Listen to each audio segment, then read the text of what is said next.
DICE is into their second week of the Battle of Nordvik event, and with it they brought a new game mode called Retribution. Described as a twist on Conquest incorporating elements of Breakthrough and Rush, I had to jump in just to check it out. I'm very much hungry for new game modes and ideas that may push the Battlefield experience into new areas, and what I found was an experience that very much reminded me of smaller maps and modes from games like Battlefield 3. Retribution is a 16v16 experience with limited vehicle spawns on each side, but also an asymmetrical vehicle experience, so attackers and defenders get access to slightly different types of vehicles. For example, the attackers get the Apache helicopter, but they can't swap it out for something like, say, a Little Bird, which is honestly a really nice change of pace and a good way to showcase a vehicle which isn't normally as popular.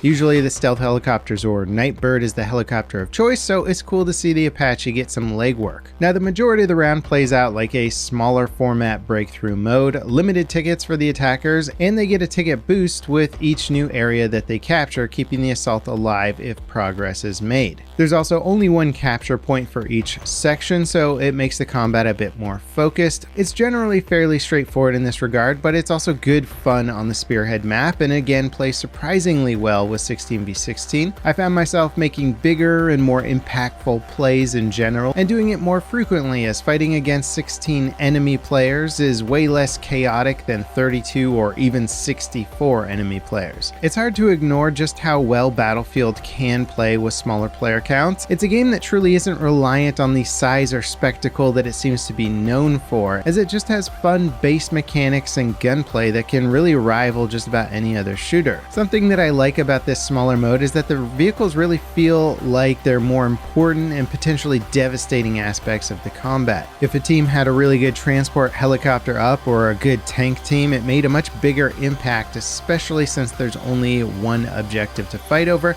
Usually vehicles could act directly as guards to these objectives that needed to be taken out before you could take the point. It reminded me a lot of Battlefield 3 maps like Grand Bazaar or Strike at Karkand, where the vehicles are much more limited but very threatening and important. And I've definitely been missing that more tight-knit tactical feel that was generally replaced by scale and presentation with the games that came after Battlefield 3. Now of course there's ribbons and some weekly battle passes to obtain while playing, so some of my strategy was built around completing those missions, but for the most part I was picking classes and weapons to try and help my team as much as possible. I found Liz to be quite useful in many circumstances, especially on defense, to try and slow down the attacking vehicles.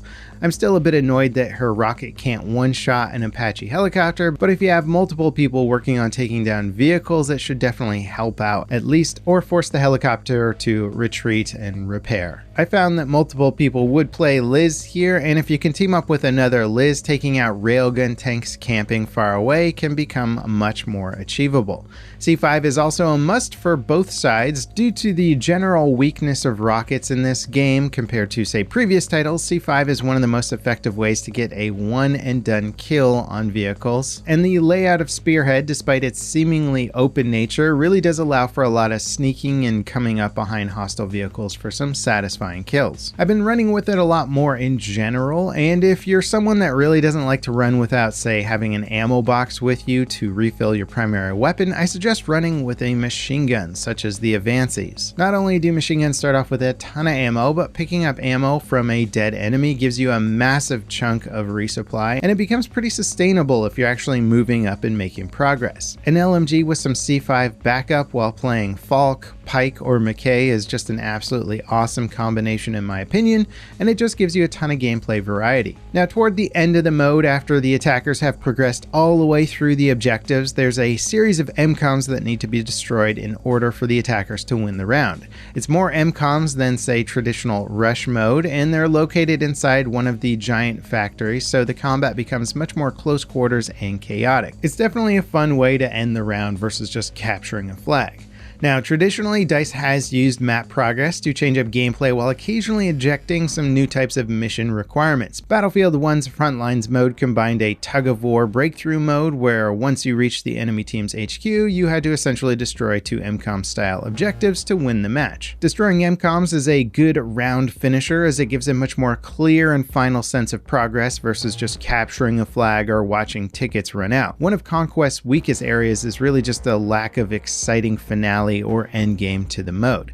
Now, calling Retribution some sort of genius evolution to Battlefield gameplay is definitely a stretch. It's a smaller scale breakthrough with a frontlines or rush style ending. There isn't a concept here that we haven't seen before. That said, mixing modes and taking elements that work well and injecting them into other modes seems to be a winning formula for DICE. Again, with frontlines, one of my favorite modes over the years, it's just a combination of some of the better parts of other modes into a single mode, and it works extremely well. One thing that I do really like about Retribution is DICE's choice to give teams asymmetrical vehicle options. This gives the devs an easy way to sort of tweak and balance the mode with a bit more control. If the data indicates that defenders are losing a lot more rounds, well, they could just update the mode to give them some slightly more powerful vehicles and then see what happens. I think this mode is ultimately a baby step toward what I would like to see happen with Battlefield modes in the long run.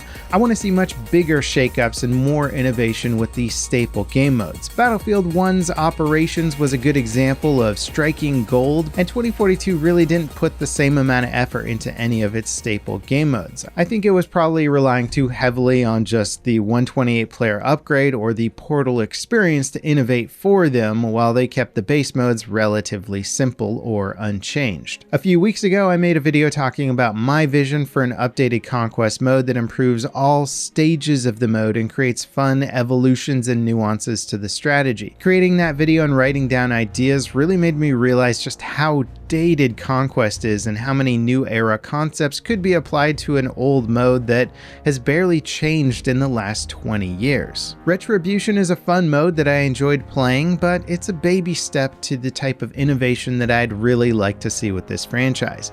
It does, however, really prove that Battlefield scales incredibly well. 16 players, 32 players, 64 players, and even 128 players can all be extremely fun and engaging when the modes are designed properly. What are your thoughts on this new Retribution experience? Should DICE be pushing out more modes like this and experimenting more? Clearly, they have lots of in-engine tools now thanks to Portal that can make this process way faster for them, and they have been dropping different modes here and there over the course of its development. I'd be curious to know what have been some of your favorite game modes over the past years, or even some of your favorite limited time modes that we've seen with 2042. And if you want to check out my video on what an updated Conquest mode should be, check out this video here. Did I go too far? Is there too much innovation, or are you ready to see some major changes? I think you'd like the video. As always, thanks for watching, and I'll see you next time. This is Level Cap signing off.